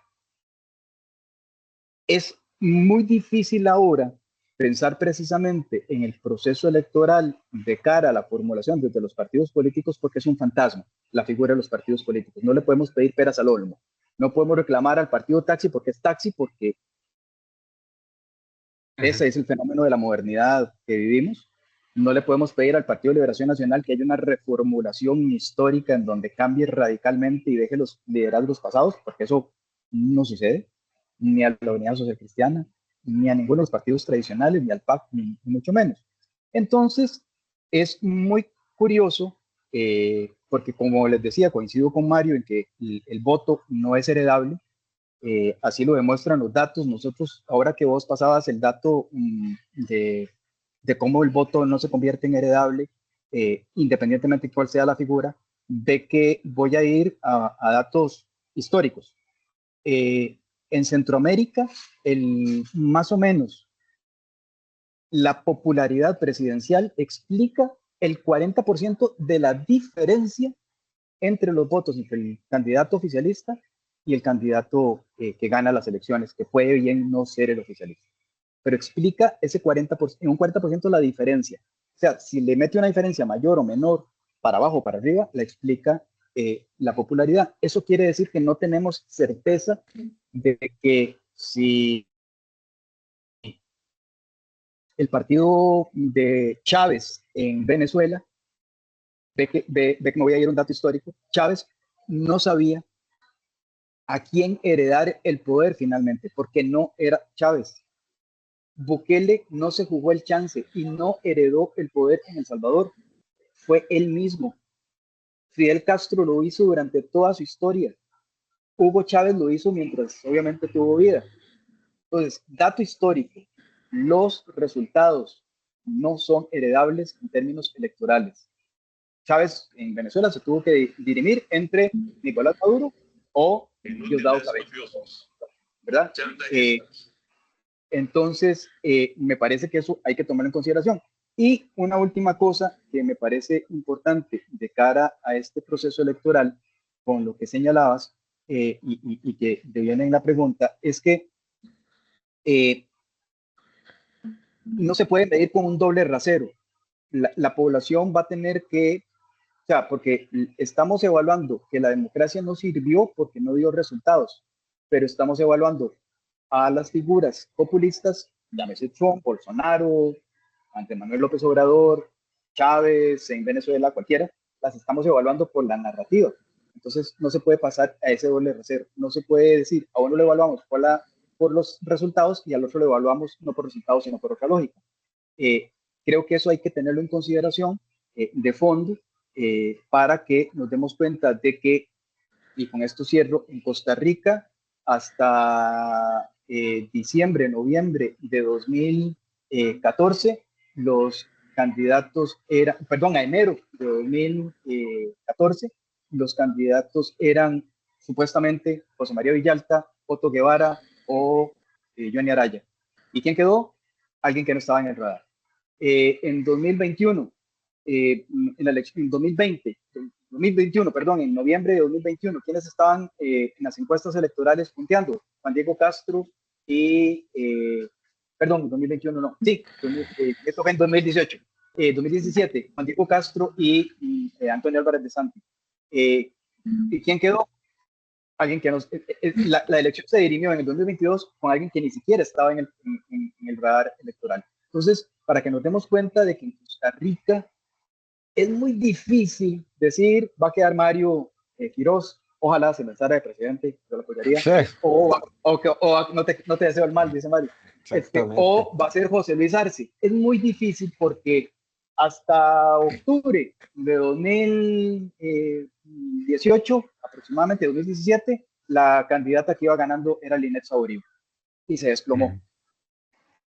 Entonces, de nuevo, esto no es heredable, esto no tiene que ver con partidos políticos, popularidad no es lo mismo que voto, estamos en condiciones en que la población va, como dice Mario, estamos en una transición democrática a una democracia distinta, por lo menos, que es un retroceso de la democracia que conocíamos, y por lo tanto hace que estemos en un terreno bastante sinuoso, poco concreto en términos de lo que podamos asegurar o augurar en lectura de anticipar, y que creemos que lo que las fortalezas puedan ser para un liderazgo o un partido en este momento no necesariamente sean las ventajas competitivas que vayan a tener o vayan a significar algo para el proceso electoral.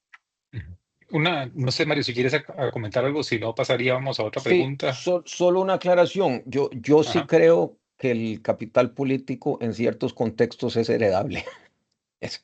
O sea, no siempre, pero casos como los de Panamá, México, recientemente Venezuela, yo creo que en ciertos contextos. Ahora, con la pregunta sobre la candidatura del oficialismo, yo creo que el oficialismo tendría que definir la elección en una pregunta al elector muy sencilla: continuar o cambiar, ¿verdad?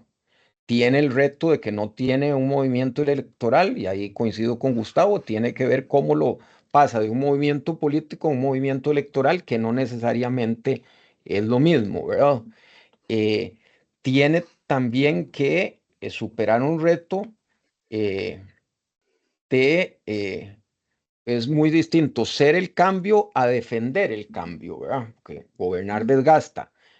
Hay que reconocer que el presidente lleva una enorme ventaja en que la narrativa que ha construido no lo están evaluando por su gestión, ¿verdad? Y eso hay que reconocerse lo que es una ventaja que tiene, ¿verdad? Pero Lo que es se podría distinto. agotar eventualmente. Sí, No podría sabemos agotarse o exactamente. no, pero digamos, si hay, de nuevo, ser el cambio versus defender el cambio es una posición que él todavía con su narrativa ha logrado que no se centre en defender el legado, sino lograr que la opción de continuar con el proyecto en estos momentos y en este contexto a hoy, para ese bloque, pareciera ser más atractiva que cualquier otra alternativa, porque sobre todo porque, como dice Gustavo, no hay alternativa, ¿verdad? Ese es el tema, ¿verdad? Otro reto es que si el presidente no renuncia a ser candidato a diputado, vamos a ver, vamos uno atrás también. El primer reto, antes de ese que iba a decir, es que hay que sostener la narrativa del outsider sin el outsider en campaña. También que eso el presidente lo ha logrado sostener 3 años. Eso también hay que reconocérselo electoralmente. ¿Dónde empiezan ahora? Digamos, esas son, digamos, las ventajas que podría tener. ¿Dónde están las desventajas? Bueno, todos contra uno y uno contra todos, ¿verdad? La oposición va a atacarlo con todo y hay que ver Aquí sí, si el presidente no renuncia. No sé. Bueno, pero digamos, si el presidente no renuncia, Gustavo, aquí la gran pregunta es si el candidato o candidata va a saber contraatacar con la misma eficacia del presidente. ¿Por qué? Ujú, ujú. ¿Por qué? Porque hay una cosa que hay que reconocer. El presidente tiene un estilo de liderazgo único, difícil de replicar, ¿verdad? Y la estrategia oficialista no se puede basar en buscar un clon de Rodrigo Chávez. Primero porque no lo hay y es muy difícil, si uno fuera candidato, eh, tratar de imitarlo, tratar de replicarlo sin caer en una imitación forzada.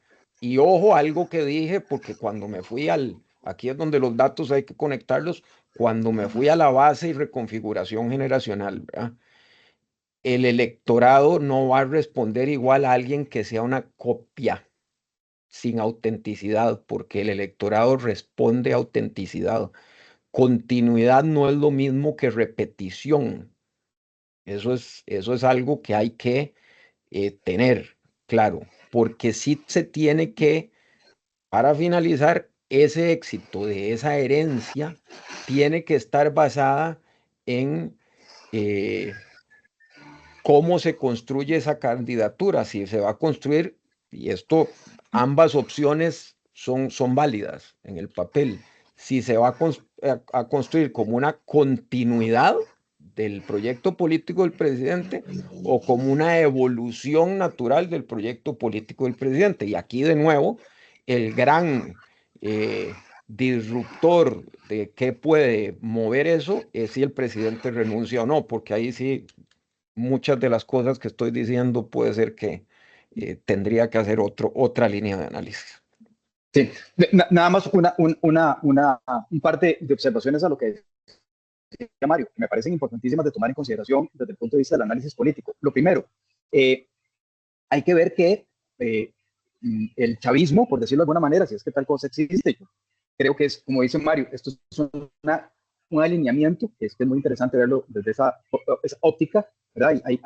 Hoy puede ser Chávez, mañana puede aparecer no sé, Rodríguez, González o cualquiera otro, que tenga un estilo similar de reclamo a las élites, de reclamo a la institucionalidad, y robarle el mandado a Chávez, por decirlo de alguna manera. Entonces, cuidado, porque aquí estamos ante un panorama de que no es chavismo, cuidado con eso, ¿verdad? Aquí hay un sector, efectivamente, que puede ser que considere que es Chávez de Chávez, Chávez de perteneciente a él, pero hay un sector que está identificando estudios como el de la Universidad de Costa Rica que dicen, aquí valoran lo que dice, pero no les gusta cómo lo dice. Cuidado, porque entonces ese sector podría decir, veas que hay otro que lo dice menos grotesco, menos vulgar, y entonces me gusta lo que dice y cómo lo dice esta persona y se van. Ojo que eso también es importante porque, como dice Mario, copiar no es, continuar no es replicar, no es una copia. Lo otro, que me parece importante es que hay una parte del sector de la oposición en Costa Rica que comparte base electoral con Rodrigo Chávez. Mm, mm. Cuidado, cuidado, cuidado. Lo que estoy diciendo es que también hay que considerar que eventualmente esos sectores hoy adormecidos en la oposición podrían activarse y fragmentar el chavismo en dos. Le pasó. O alinearse con el candidato chavista, porque ahí va a depender de la fuerza Claro, de los intereses. claro, Ujú, claro. Entonces, ujú. cuidado, y queda un chavismo o no chavismo, ¿verdad? Alguien que comparte la base electoral y se lo lleva por otra vía. También eso es posible, porque vean que hay también eficacia o, digamos, efectividad del mensaje, ¿verdad? De lo que se está haciendo. Entonces, creo que eso es un matiz que hay que agregar. Y lo otro, finalmente, es que Mario dice que los casos de Panamá, no lo voy a discutir si Panamá o no, esto podemos tener otro programa respecto ya de teoría política y racionalidad política desde el punto de vista del análisis de los datos, de cómo, por ejemplo, el Centro de Investigación y Estudios Políticos y Sociales de Panamá valoró la continuidad del gobierno, digamos, de lo que sería la apuesta de Martinelli. Las condiciones que se dieron en Panamá uno podría decir, a simple vista, fueron heredables. Cuidado, ahí hay un caso en donde Martinelli fue el candidato no candidato durante mucho tiempo, cosa que Chávez podría emular en Costa Rica, pero que no necesariamente se va a presentar en las mismas condiciones. En esto juegan muchos factores y hay que tomar en cuenta que Mulino, el actual presidente de Panamá, era el vicepresidente, ¿verdad? Dado por Martinelli, y por lo tanto la salida que se dio muy cercana al proceso electoral, cuando ya Martinelli tuvo que huir y meterse en la embajada en Nicaragua, de Nicaragua en Panamá para poder no ser procesado por la justicia panameña, hace que efectivamente en la fragmentación de partidos políticos que había en Panamá del otro lado, Mulino lograra convertir eso en una victoria. Lo mismo pasa con el caso de Sheinbaum, ¿verdad? Sheinbaum no es una réplica de Andrés Manuel López Obrador. Hay que tener mucho cuidado porque ahí se necesitaron de coaliciones, de alianzas. Entonces Sheinbaum no ganó por ser la réplica de, o no heredó el capital electoral de Andrés Manuel López Obrador, sino que se benefició de la alianza de los grupos que estaban armados en contra del sistema conservador que venía liberal de la contrapropuesta, y además que la candidata era bastante mala, de la contrapropuesta en México. Entonces nada más quisiera tamizarlo para no creer que la política es 1 más 1 es 2. Cuidado. De nuevo, los capitales no son heredables, está demostrado. Hay condiciones en las que pueden verse beneficiados, obviamente, pero esas condiciones no son necesariamente replicables. Cuidado, históricamente. Nada más para darlo como acotación. Hay una pregunta de Juan Bautista, un buen amigo, nos está planteando una pregunta en relación con cómo podrían afectar, por ejemplo, a Chávez. Creo que yo creo que no he visto yo tampoco encuestas al respecto, si las acusaciones, las investigaciones judiciales o eventualmente algún tipo de procesamiento del presidente Chávez, si afectaría, cómo afectaría su popularidad y el posible resultado electoral.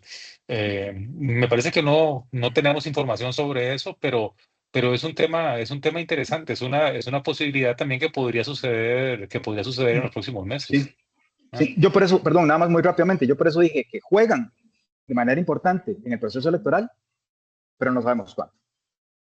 Sí, exactamente. José, solo una acotación. Sí, no se ha hecho ninguna investigación específica, eso hay. Que sí se preguntó, que no es directamente eso. Bueno, nosotros en la investigación sí preguntamos si las resoluciones judiciales en casos del gobierno han sido justas. La mitad de la gente dijo que no, versus un 26% que dijo que sí.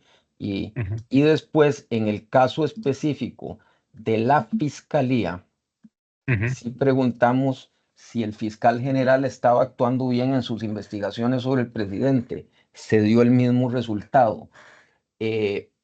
Sí hicimos una pregunta, obviamente no fuimos una por una, habrá que ver cómo lo preguntamos o lo investigamos en estudios por venir, pero sí preguntamos si después de conocer la investigación sobre el financiamiento de la campaña del presidente, su opinión sobre él es mejor 18%, igual 59%, peor un 9% y un 14% no sabe, no responde. A ver, yo creo que lo que hay que entender, y esto cada vez a mí, si tomo los números del CIEP, pero bueno, era una hipótesis que tenía incluso antes de mi investigación, que más o menos lo valido, aunque a mí me haya dado antes. Voy a algo que dije sobre lo de Rodrigo Arias. Lo que estamos teniendo en estos momentos, de nuevo, bloques de apoyo y rechazo muy consolidados y muy duros.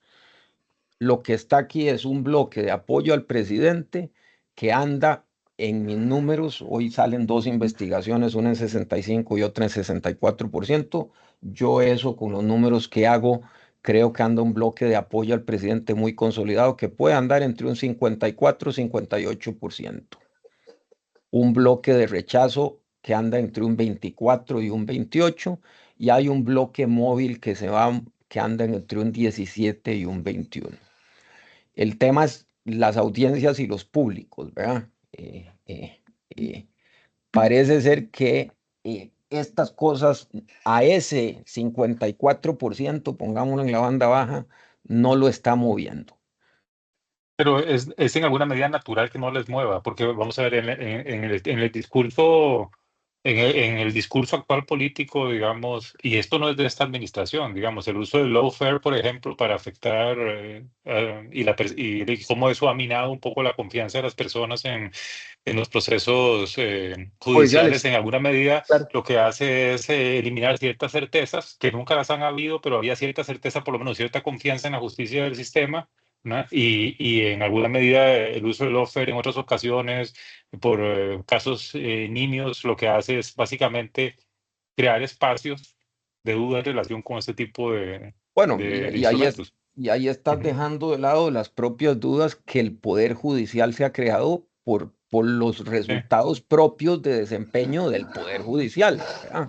sí, Que no sí. tienen que no tienen que ver con nada. Y sí, que es un elemento sobre el cual la narrativa del presidente de ahí encuentra una base también que lo sustenta mucho, que puede no tener que ver con el presidente, pero lo sustenta. Pero bueno, sí quería aclarar eso, esa respuesta. Yo Y, dudo mucho que Siepi y Despo pregunten eso. Yo sí lo voy a preguntar, porque como dice Gustavo, sí. yo tengo la ventaja de que pregunto lo que, Sí, tienes esa ventaja, exactamente, lo que, de que lo tienes que la se me posibilidad ocurre que de... puede ser interesante y diferente. Entonces, Exactamente. Una pregunta adicional, digamos, no, me parece que no tenemos más preguntas todavía en el chat, pero yo me voy a animar a hacer una pregunta porque no siempre tengo la oportunidad de tenerlos a los dos al mismo tiempo, digamos. Entonces voy a aprovechar. Y ya se ha preguntado en alguna medida, digamos, el tiempo hacia el inicio ya formal de la campaña electoral no se le está cortando para que el oficialismo consiga un vehículo partidario, digamos, en alguna medida. Es decir, qué tan descabellado es la posibilidad que por de que no consiga un vehículo para poder, un vehículo que cumpla con las características apropiadas para su tipo de liderazgo. Vamos, porque Ujú. hemos observado, por ejemplo, algunos candidatos, me parece que Zamora, que fue exsecretario de Liberación Nacional, por ejemplo, secretario general de Liberación Nacional, que que de alguna manera replica, digamos, y replica el discurso oficialista, pero que no me imaginaría que sea el tipo de candidato, por ejemplo, eh, que le guste, digamos, al oficialismo en alguna medida. Entonces, un poco la pregunta es, ¿qué tan descabellado es esa posibilidad? El tiempo no está pasando muy rápido y hay como requisitos que deben cumplirse para poder tener un vehículo electoral listo, pues simplemente uno hace como antes, ya sabemos que ahora lo hacemos con las aplicaciones, pero como antes que uno ponía la mano así en la esquina y ya llegaban los taxis a estacionarse enfrente para que uno lo pudiera abordar. Eh, veo que el silencio, Mario, me está dando la oportunidad para mí. Vamos a ver. es que yo sé que Aquí, vos vas a dar una opinión bastante fundamentada, yo te voy a dar una que es más triste sobre la realidad política. Ok. ok, no creas. Vamos a ver. Viera, José, que yo creo que el tema de partido político cada vez, ahí coincido con Mario, y coincido con Mario con todos los estudios a nivel mundial, cada vez menos la dimensión partidaria juega de manera relevante en los procesos electorales. Pero la Eh, necesitas como instrumento de participación, formalmente cosa, me que no, refiero. co- Ujú, cosa que no quiere decir que no se necesite de partidos políticos para mejorar la calidad democrática. ujú, ujú. Eso es un tema. O sea, cada vez que vamos en contra de partidos políticos, estamos yendo en contra de los procesos democráticos. Eso está, independientemente cuál sea el modelo democrático que queramos, lo que está demostrado es que los procesos individuales tienden a ser, y esto pasó en Perú, en Ecuador, en República Dominicana, me conozco perfectamente los escenarios políticos de candidaturas personalistas en donde lo que se llevó a cabo fue procesos de carácter fratricida. Entonces, hay otra historia, ¿verdad? Pero devolviéndome el tema central, cada vez menos los partidos políticos tienen una incidencia respecto de la importancia o relevancia del resultado electoral, como decís vos, tiene cada vez más una adecuación a cuál plataforma de transporte me voy a escribir, así de triste, ¿verdad? Que ojalá no tenga asamblea, o si tiene una asamblea plenaria, sea manipulable. Ojalá me ponga la menor cantidad de requisitos posibles de idoneidad. Ojalá no tenga procesos seleccionarios estratificados, ojalá sean completamente directos. O sea, si hay alguien que en la junta, el directorio político dice que el candidato es tal, mejor todavía. Entonces, le resta posibilidades. No, y hay un tema, perdona que te interrumpa, y hay un tema clave aquí, digamos, dada digamos, la impronta o la naturaleza del movimiento oficialista, también se requiere prácticamente que Bueno, pensando en la idea del taxi, casi que el taxi llegue, se estaciona, claro, el chofer se baje y bueno, lo deje vacío, digamos, en alguna medida. eso es una condición, ¿verdad? Que es muy Ujú, triste, como diría Mario, me atrevo a adelantar su criterio, y es, ujú. desgraciadamente, los partidos políticos, y digo desgraciadamente de nuevo, ya no tienen el peso que uno creía que tenían. Ahora son taxis, y eso es lo que a mucha gente el taxi le vale poco. Eh, ¿Verdad? Eso suena, y el político de turno que quiera utilizarlo está buscando que sea cualquier cacharro que pueda montarse, no necesariamente tiene que ser un taxi en buen estado. Dos, el tema de la definición de la candidatura, y esto lo ha sido reconocido por todas las candidaturas o los liderazgos de carácter autócrata populista. Esto es casi que es una verdad dogmática, cosa que yo no creo que exista, pero casi que es una verdad dogmática. El candidato tiene que ser lo suficientemente obediente al líder, o sea, tiene que ser lo suficientemente eh, dependiente del líder para que no contrarreplique, para que no lo contradiga, para que no, ¿verdad? Número uno.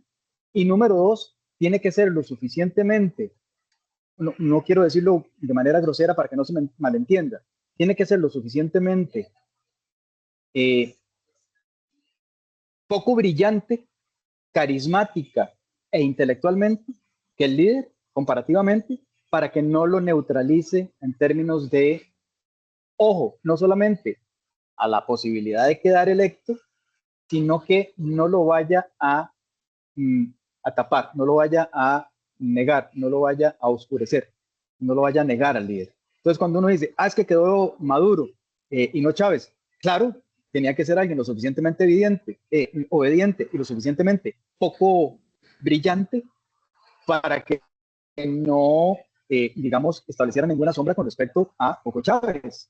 Eh, Esas son las condiciones de una candidatura, porque cualquier candidatura que sea más inteligente que su líder y menos obediente, menos sometido a su líder, se convierte en competencia para el líder autócrata populista. Eso hay que tenerlo claro. Entonces, conseguir esa figura que sea carismática, que atraiga al modelo, que sea además una continuación o por lo menos una continuidad, como diría Mario, auténtica del liderazgo populista, lo somete a una condición estructural que está probada en la historia de que tiene que ser un liderazgo sometido al líder autócrata populista, porque de lo contrario, el líder autócrata populista haría lo que haría Stalin o cualquiera otro, ¿verdad? Lenin o cualquiera otro en la víspera de sacar un liderazgo que eventualmente lo vaya a opacar. Los eliminan. Entonces, eso es una condición bastante complicada en términos de lo que en el poco tiempo que tiene Costa Rica puede lograr cualquiera de los partidos políticos en esa dimensión. Mario. Para dar mi visión más terrenalmente triste, cualquier partido, José Luis, ya deben tener 2 o 3 opciones, y acordémonos aquí que los partidos políticos, muchos están incentivados por una mala alineación que tenemos por el premio de la deuda política. Así que para cualquier partido ofrecerle, digo, me pongo del lado de los partidos inscritos, ofrecerle el partido al presidente Chávez con un caudal electoral que va a ser bueno a nivel de deuda política, y dárselo es algo que, como digo, Ya pasó. ya, no, ya ha pasado y va a seguir pasando, porque no solo con el Exacto, presidente Chávez, a con otros todos, niveles, con solo que claro. alguien le garantice a, al dueño de un partido unas 2 diputaciones, ya eso es pegarle a la piñata de la deuda política. Entonces Así es. eso yo no creo que vaya a haber ninguna Ujú. dificultad para que eh, ni siquiera quiero Eh, decir nombres porque ya se me iba a soltar la lengua con dos o tres personas que tienen partidos inscritos y que estoy seguro que así se lo Van darían a, al sin ningún presidente. problema. Claro. Interesante. José, Tenemos una... José, Ajá, hay una cosa que quisiera aclarar que me parece que es ajá. relevante. Hay quienes dicen, es muy curioso, porque hay quienes dicen, y ojo que Mario lo ha repetido en varias ocasiones, y me parece que es importantísimo tenerlo en consideración. La lectura que están haciendo los partidos políticos, la lectura que está haciendo incluso los mismos líderes autocráticos. Vean lo que pasó en México y vean lo que pasó en Brasil. La lectura que están haciendo es como la lectura de una democracia o de un sistema político que ya no existe. Quienes han acertado absolutamente de manera milimétrica en qué es lo que está sucediendo son precisamente autores como Levinsky y Ziblatt, como Anna Applebaum, como todas las autoras y autores que estamos leyendo de la modernidad y de la posmodernidad, que refleja que nuestros anticipos y nuestra lectura es, como diría Mario, es la de la democracia en transición, que es una democracia en retroceso, que es una democracia que va hacia liderazgos mucho más afianzados en la dinámica populista. Por ejemplo, en América Latina, eso es clarísimo desde los años 30. Todos, invito a cualquiera de los que se puedan leer en términos del neopopulismo, populismo. Ahorita puedo tener un debate si quieren, ¿verdad? En respecto a autoras, autores, Espino en México, Gutiérrez Rubí, cualquiera, han hecho una lectura absolutamente real y balanceada, sin caer en las dicotomías absolutamente falaces de que, es que usted está en contra del populista. Es que usted, no, perdóname, pero esto no tiene nada que ver con temas de carácter personal o de banderas, no. Entonces, estrictamente lectura desde la teoría o desde la epistemología, desde la función pragmática, en donde hemos demostrado todo lo que ha venido. Cuando decíamos en 2002, más o menos, que Costa Rica estaba en un cambio del sistema, del paradigma de partidos, del bipartidismo, hay gente que nos decía, usted está loco, ¿cómo se le ocurre? Y uno decía, Ujú. ahí está el 2002 con el primer quiebre, no solamente en términos de abstencionismo, sino también del sistema de partidos políticos en donde se nos volvió multipartidista. Estamos en un sistema en donde han convergido varios fenómenos que hay que tomar en consideración. Estamos en un multipartidismo que todavía no termina de cristalizarse. Y eso hace que los procesos electorales sean altamente volubles. Por eso las certezas que algunos tienen de que va a quedar el chavismo, va a quedar liberación, es como decirles, vean señores, no han visto las elecciones en ningún país del mundo, se nota, no han leído ni un solo libro de teoría política, se nota. Entonces, creo que eso hay que verlo desde ese punto de vista. No se trata de que como no me gusta lo que está diciendo, entonces está equivocado. Como me gusta lo que está diciendo, entonces tiene razón. Cuidado porque esos filtros lo que demuestran es una, digamos, dimensión de la óptica muy cerrada en donde no nos estamos dando espacio para entender cuáles son los procesos y poder anticipar precisamente qué es lo que estamos viendo. Bueno, y creo que también ahí hay un tema bueno, que yo creo que para esta sesión no va a ser, y hay una pregunta muy interesante de Neil Arguedas, digamos que les voy a pedir unas opiniones. Sé que eso daría para que conversáramos 2 semanas más, pero creo que antes de pasar a la pregunta, hay un tema también que es importante, digamos. El momento electoral es un momento dentro de los momentos de la convivencia democrática, digamos. Parte de los problemas que me parece que se han estado manifestando, no ahora, sino yo creo que esto viene de bastante tiempo atrás, es un poco el malinterpretar, por ejemplo, que lo que sirve para ganar una elección En los tiempos modernos me parece a mí Es otra cosa. alcanzar minorías suficientes, por ejemplo, para llegar a un balotaje, polarizando, segmentando el mercado, que es muy típico de las estrategias de mercadeo tradicionales, segmentar mercados, polarizar, ¿no? Eso no necesariamente construye el segundo construye los espacios para los otros momentos democráticos que Así son es, mucho más extendidos y son más así es, relevantes para atender lo que la ciudadanía está demandando. Vamos a así ver. es, Yo creo que lo que la ciudadanía está demandando es que hay, valga la redundancia, que sus demandas están insatisfechas y no hay respuesta del sistema político, ¿no?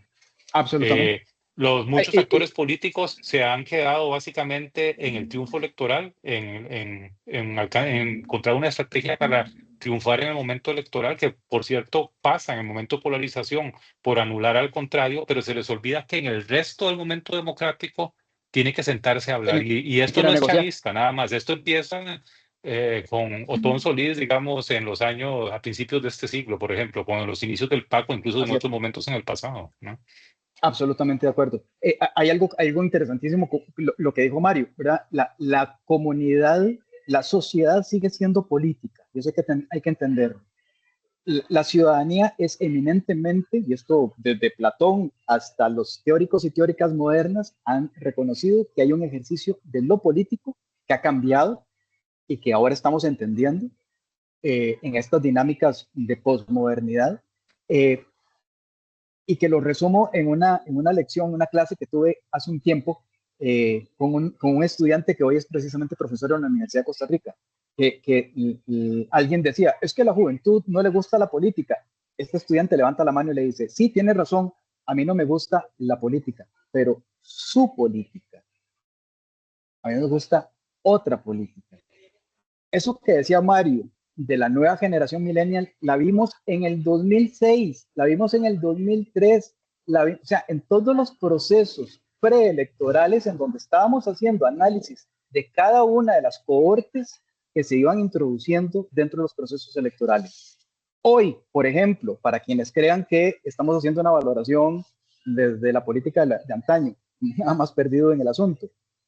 Hoy en el mundo, Japón, Corea, Australia, Canadá, que no son, que son países democráticos en sus diferentes dimensiones, están demostrando que cada vez más, por ejemplo, hay una brecha que tiene que ver con edad, pero sobre todo con sexo de la persona.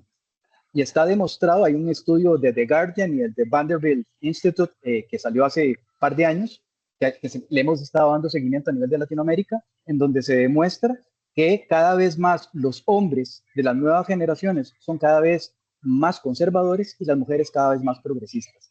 Ujú. Fenómeno completamente fuera de la caja de lo que estábamos pensando, y eso hay que tenerlo en consideración también acá en Costa Rica, en ciertos sectores. Ujú. Bueno, para terminar, digamos, yo sé que esta es una pregunta compleja, pero y creo que vale la pena cerrar con ella. Es la pregunta que nos hace Neil Arguedas, también buen amigo, eh, que la democracia que estamos padeciendo una recesión democrática, a pesar de que podamos discutir al respecto desde muchos ámbitos, pero creo que hay bastante consenso en general de que hay una recesión, por lo menos de la forma en cómo entendíamos la democracia en las décadas anteriores, es algo que se ve desde hace mucho tiempo. Digamos un poco por qué llegamos a este punto.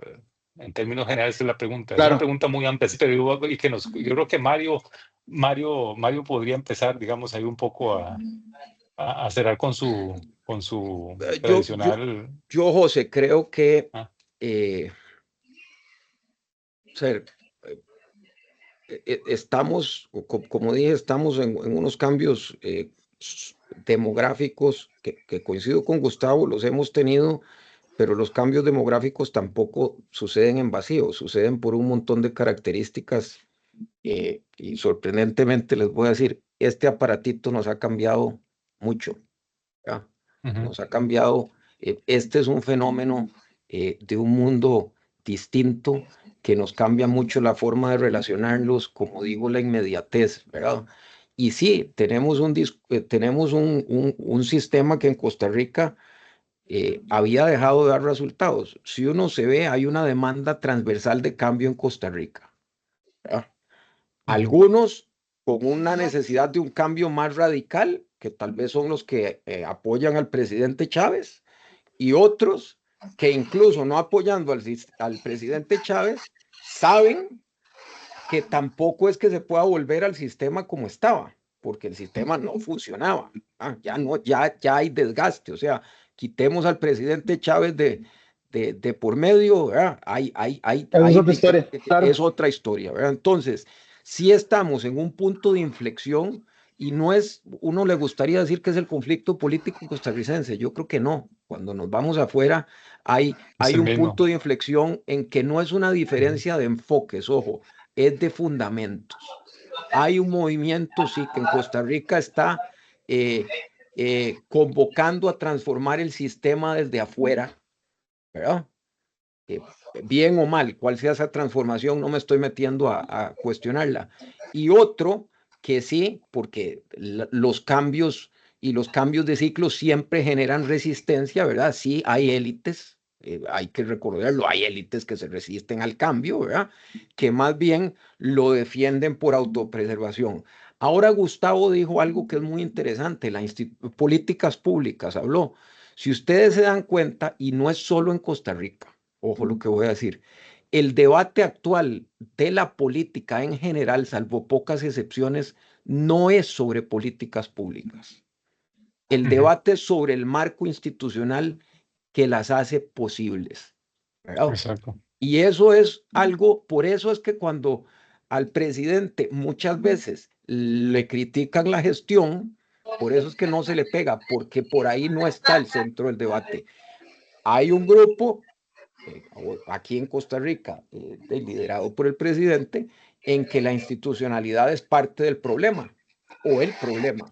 Para otros, ejemplo, don Rodrigo Arias, y queda claro en el discurso de don Rodrigo, es la condición necesaria para cualquier solución sostenible, ¿verdad? Entonces, más que hay dos futuros en disputa, ¿verdad? No, y no es ni técnico ni programático en el sentido de gobernabilidad, ¿verdad? Se trata, se está dando un enfrentamiento de coyuntura histórica de cómo vive el país o como una oportunidad para refundar las bases del poder, como sea esa transformación. De nuevo, no me estoy metiendo así esa transformación es buena, regular o mala, pero ese es el fundamento. Y otro que está exigiendo cautela y defensa del orden. ¿Qué es el problema en este último? Que no lo hemos hablado. El problema, no lo hablamos creo que ni Gustavo ni yo con amplitud, por lo menos. El problema cuando hablamos de alternativa, y vuelvo al punto de arranque inicial de esto, es que esa alternativa no se ha construido. Entonces, el centrarse solo en que, en el caso de Costa Rica, yo no soy Rodrigo Chávez, es lo que a muchísima gente la tiene en el limbo, porque esa es la otra pata del banco que está faltando. Lo que hace falta es un liderazgo transformacional en alguna medida que contrarreste, que con un discurso alterno al del presidente. Alternativo Sí. y creíble. Y creíble, sobre todo, creíble. exactamente. Y ahí me voy, perdón, ahí me voy a mi tesis doctoral, porque, Dave, como dice el meme, ¿para qué me invitan si saben cómo me pongo? Cuando Mario habla de credibilidad, no puedo menos que referirme a la tesis que viene sucediéndose desde hace por lo menos 40 años con el nuevo realismo, en donde el nuevo realismo precisamente lleva a esta discusión sobre el tema de la democracia. ¿Qué hace una democracia creíble? Los resultados, los datos, los hechos, no las habladas de paja, no las habladas de revolución, sean de izquierda, de derecha, de ultraderecha, de progresismo, de conservadurismo. No, esto no tiene, como dice Mario, no tiene nada que ver con la persona. Es que quienes están centrados en la persona están viendo mal, porque están viendo nada más el partido, no están viendo el estadio, no están viendo el mundial, no están viendo las reglas del juego a nivel mundial de cómo se debaten hoy los grandes procesos de transformación, por ejemplo, en donde ya Varoufakis, el ex ministro de Grecia, habla de tecnofeudalismo. Y eso estamos hablando de los próximos 50 años. Entonces, tener discusiones hoy, como diría Moisés Naim, acerca de pseudo políticas o de pseudo leyes, es concentrarnos en las puras formas, cuando el nuevo realismo nos está diciendo concentrémonos en el fondo. Los populismos autocráticos son por definición parasitarios, no llevan a la solución de los problemas nacionales.